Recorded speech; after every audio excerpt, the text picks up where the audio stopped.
వందనాలు. నా పేరు జాన్ వెస్లీ. నేను చెప్పబోయేది బైబిల్‌లోని 66 పుస్తకాల పేర్లు.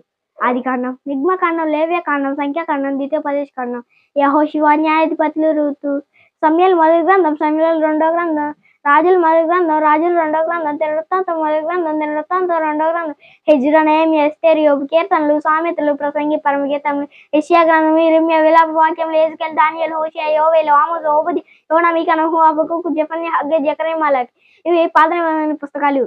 కొత్త నిబంధన మనం ఆలోచించినట్లయితే మత్తయి సువార్త, మార్కు సువార్త, లూకా సువార్త, యోహాను సువార్త, అపొస్తలుల కార్యములు, రోమీయులకు రాసిన పత్రిక, కొరింథీయులకు రాసిన మొదటి పత్రిక, కొరింథీయులకు రాసిన రెండో పత్రిక, గలతీయులకు రాసిన పత్రిక, ఎఫెసీయులకు రాసిన పత్రిక, ఫిలిప్పీయులకు రాసిన పత్రిక, కొలస్సీయులకు రాసిన పత్రిక, తెస్సలోనికీయులకు రాసిన మొదటి పత్రిక, తెస్సలోనికీయులకు రాసిన రెండో పత్రిక, తిమోతికి రాసిన మొదటి పత్రిక, తిమోతికి రాసిన రెండో పత్రిక, తీతుకుకు రాసిన పత్రిక, ఫిలెమోనుకు రాసిన పత్రిక, హెబ్రీయులకు రాసిన పత్రిక, యాకోబు పత్రిక, పేతురు మొదటి పత్రిక, పేతురు రెండో పత్రిక, యోహాను మొదటి పత్రిక, యోహాను రెండో పత్రిక, యోహాను మూడో పత్రిక, యూదా పత్రిక, ప్రకటన గ్రంథం. అందరికీ వందనాలు.